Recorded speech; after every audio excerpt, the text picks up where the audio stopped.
Shalom saudara semua, Tuhan memberkati, Tuhan mengasihi kita semua.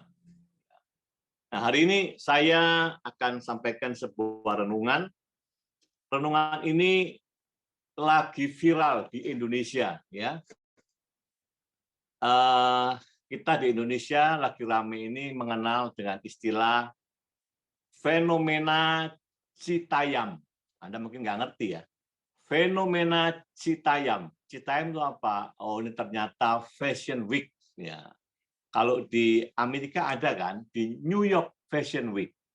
Ini Citayam Fashion Week. Ini lagi viral. Citayam Fashion Week atau disingkat dengan nama lain dia SCBD. SCBD itu Sudirman Citayam Bojonggede Depok. Wah, jadi ini lagi rame. Ini isinya siapa? Isinya anak-anak muda, saudara ya. Nah, fenomena ini saya ingat apa yang ada di Jepang, ya. Di Jepang itu ada wilayah Tokyo itu kan banyak distrik, ya. Salah satu distrik itu ada Shinjuku, ya. Shinjuku juga punya stasiun kereta yang paling besar, paling padat. Nah, di daerah Shinjuku itu ada wilayah yang namanya Harajuku, ya. Nah, Harajuku ini kalau orang Indonesia ke Jepang tidak mengunjungi Harajuku seolah-olah dia belum ke Jepang, ya. Harajuku itu tempat di mana anak muda berkumpul dengan berbagai macam gaya, ya, stylenya macam-macam. Ini Harajuku kumpulnya anak-anak muda dengan pola pakaian, pola make up, pola rambut, semuanya macam-macam. Ya, jadi 3 daerah ini utama Harajuku, Shinjuku, sama Shibuya. Shibuya ini kalau saudara ingat peristiwa ada anjing yang setia itu, ya, itu kotanya Shibuya. Nah, wilayah Harajuku ini ditiru oleh Indonesia anak muda. Mereka membuat event yang sama, namanya Citayam. Bahkan ada yang mengatakan Harajuku, gitu ya. Citayam Fashion Week, CBD. Ini fenomena baru di Indonesia, lagi ramai, sangat ramai. Bahkan di situ ada Gubernur Anies ikut nimbrung, ikut action, ikut seperti peragawan gitu ya. Lalu Gubernur Jawa Barat, ya itu juga ikut di situ. Beberapa artis, salah satunya Giselle Anastasia, waduh dia ikut di sana. Ya. Lalu ini menjadi ramai karena salah satu artis Pak Imbong itu ingin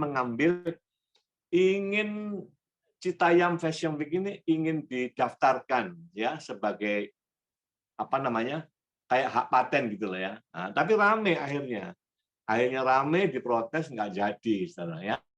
Nah, ini manusia kalau cerdik begitu, ada kesempatan apa kalau bisa dipatenkan dulu, padahal bukan punya dia gitu. Dan ini fenomena Fashion Week yang ada di Jakarta juga menular lari ke Surabaya, ya. Surabaya, siapa yang sudah tahu kota Surabaya itu ada daerah Tunjungan. Nah, itu dibuat di sana ramai, saudara ya. Semua anak-anak muda lalu diprotes oleh masyarakat dan hari-hari ini mulai ada larangan. Nah, kenapa dilarang? Mereka ini punya kreativitas bagus ya. Jadi harusnya menghargai kreativitas anak muda ya. Nggak ada yang salah dengan kreativitasnya. Tapi yang salah itu adalah tempatnya. Nah, tempatnya di mana?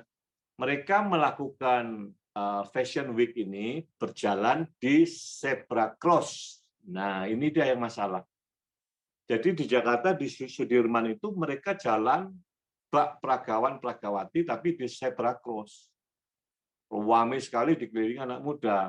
Nah, setelah menjadi perhatian pemerintah daerah, pemerintah kota, sehingga mulai kemarin mulai ada larangan dijaga, ya dilarang. Nah, ke depan bagaimana kita nggak tahu, tapi ini lagi digandrungi anak-anak muda di Indonesia, viral, ya. Nah, saya ingin menyimpulkan begini loh, anak-anak muda melakukan Fashion Week, Citayam Fashion Week ini adalah mereka anak muda yang caper, ya, cari perhatian. Kaum muda yang membutuhkan, generasi yang membutuhkan perhatian orang lain. Nah, salah nggak sebetulnya yang ada yang salah. Namanya manusia itu pada dasarnya, naluri manusia, apalagi anak-anak muda, mereka itu memang cari perhatian. Mereka cari pujian. Itu manusia-manusia dunia. Memang pada dasarnya itu ada pembawaan karakter itu setiap orang. Ya, ingin diperhatikan, ingin dipuji. Sekali lagi, salahkah mereka ini? Nggak salah dengan kreativitasnya. Tapi yang salah mereka itu adalah tempatnya. Tempatnya jadi masalah. Mengacaukan masyarakat umum. Ya. Jadi Citayam Fashion Week, sekali lagi, mereka mulai dipantau, dilarang di tempat-tempat zebra cross. Nah, yang saya ingin bicara begini, saudara. Kalau mereka butuh perhatian, caper, cari perhatian, bagaimana dengan anak-anak Tuhan, orang Kristen, ya? Boleh enggak kita cari perhatian terhadap orang lain?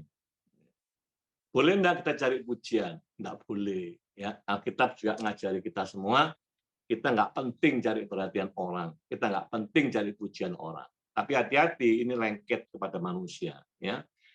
Harusnya yang kita pikir, bagaimana saudara dan saya ini mencari perhatian Tuhan, gitu. Bagaimana mencuri perhatian Tuhan atas saudara dan saya, ya. Mencuri perhatian Tuhan, mari kita akan belajar sebagai orang-orang Kristen, orang-orang beriman. Kita akan belajar di dalam Ayub 1 ayat 8, 9, 10, ya. Saya bacakan buat saudara. Lalu ini dialog conversation antara Allah dan si jahat iblis, ya. Bicara tentang Ayub. Nah, ayat 8. Lalu bertanyalah Tuhan kepada iblis, ya, apakah engkau memperhatikan hambaku Ayub? Sebab tiada seorang pun di bumi seperti dia, yang demikian saleh, jujur, takut akan Tuhan, dan menjauhi kejahatan. Ayat 9. Lalu jawab iblis kepada Tuhan, apakah dengan tidak mendapat apa-apa Ayub takut akan Allah? 10. Bukankah engkau yang membuat pagar sekeliling dia dan rumahnya, serta segala yang dimilikinya? Apa yang dikerjakan telah kau berkati, dan apa yang dimilikinya makin bertambah di negeri itu. Nah, saudara perhatikan ya, Allah ini punya perhatian khusus kepada Ayub. Kenapa dia memakai Ayub dalam peristiwa ini? Berarti ada perhatian khusus, ya. Jadi apa yang Ayub kerjakan itu berhasil mencuri perhatian Allah. Berhasil. Nah, jadi artinya diam-diam si iblis memperhatikan Ayub. Gitu. Dia bisa paham, dia bisa menjawab Allahnya, ya.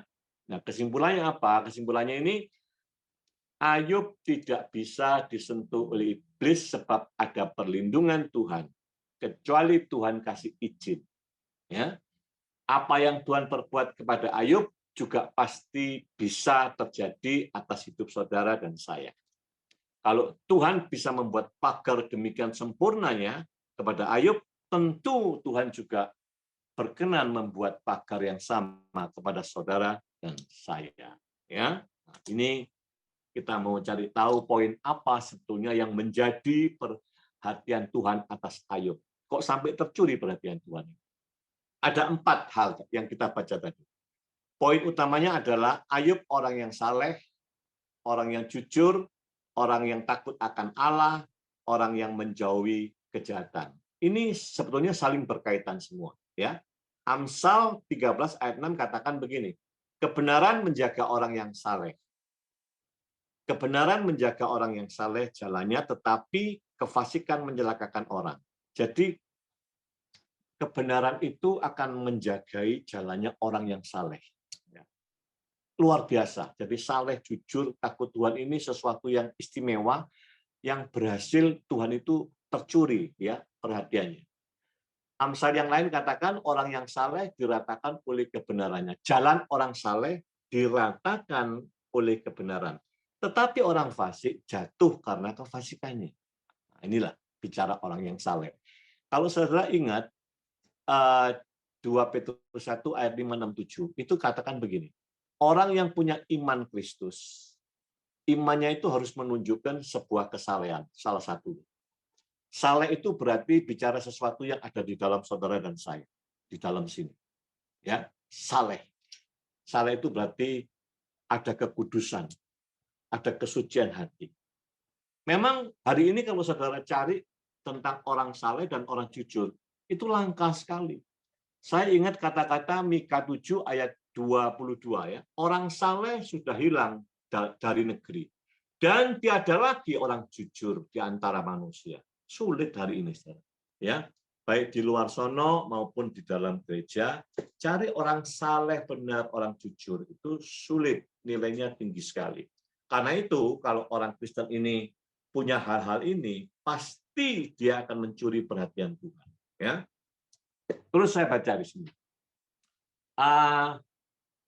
Ayub 28 ayat 28. Tetapi kepada manusia ia berfirman, sesungguhnya takut akan Tuhan itulah hikmat.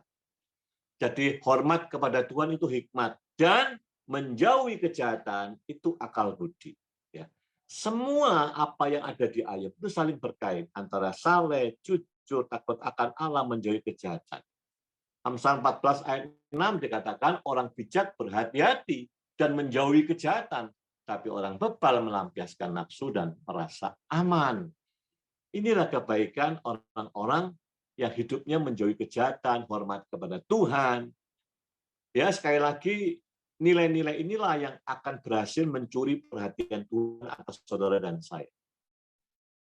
Memang kalau kita mau jujur saudara ya, semuanya ini, saleh, jujur, takut akan Tuhan, dan menjauhi kejahatan, ini membutuhkan yang disebut disiplin rohani. Hati-hati ya, kita ngomong disiplin rohani, hati-hati. Banyak disiplin rohani yang berubah menjadi rutinitas rohani.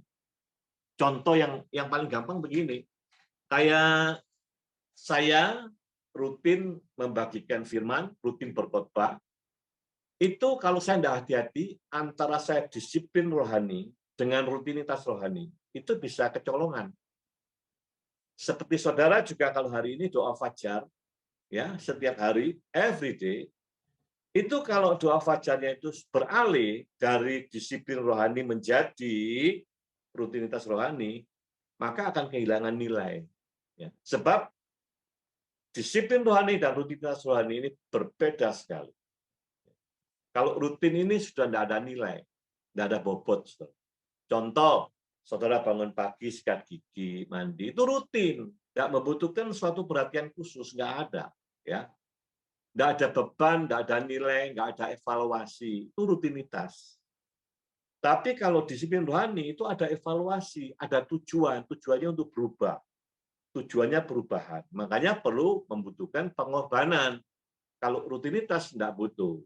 Nah, cara yang paling efektif, bicara tentang rohani ini ya, disiplin rohani dan rutinitas rohani. Ini sangat dipengaruhi dengan apa yang ada di atasnya. Apa itu? Saudara masih ingat, hampir semua orang di dunia, telapak tangan ini tertulis huruf M ya, M. Ini bahasa Latinnya memento mori. Memento mori. Artinya apa? Ingat, saudara akan mati. Ingat, saudara pasti mati. Ingat, kita semua akan menuju kematian. Itu memento mori. Maksud saya begini, kalau orang Kristen ini tidak suka memperhatikan tentang memento mori, dia hidupnya akan kecolongan masuk dalam area rutinitas saja. Ya. Tapi kalau dia memperhatikan tentang kematian, itu lebih berbobot. Kenapa? Dia akan berjaga-jaga, dia akan waspada. Inilah salah satu bentuk akan membangun disiplin rohani.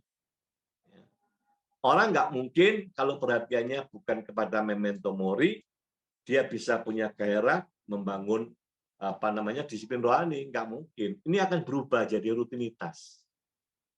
Kalau udah rutinitas, kehilangan nilai yang sebenarnya.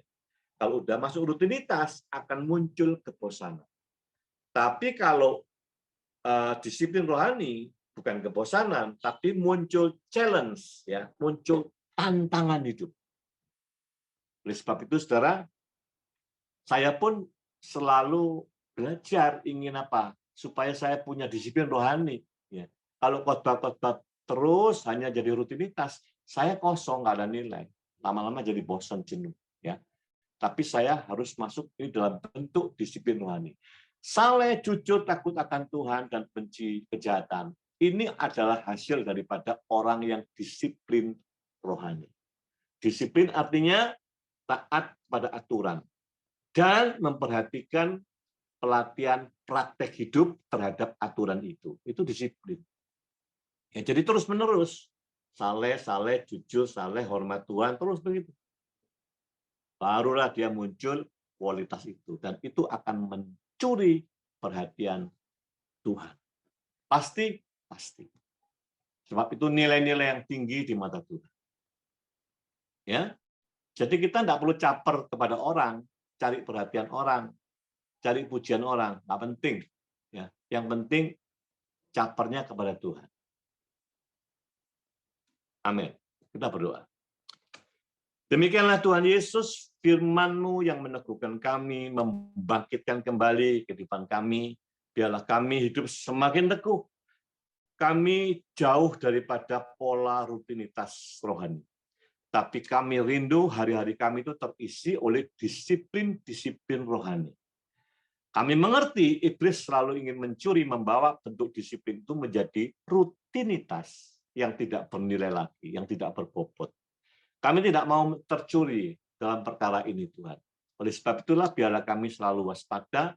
Salah satu bentuk waspada, kami diingatkan, memento mori, bahwa ingat, kamu akan mati. Kamu akan berakhir. Inilah kesempatan kita selagi kita di bumi. Terima kasih Bapa, dalam nama Yesus, kami ucap syukur. Haleluya. Amin. Amin.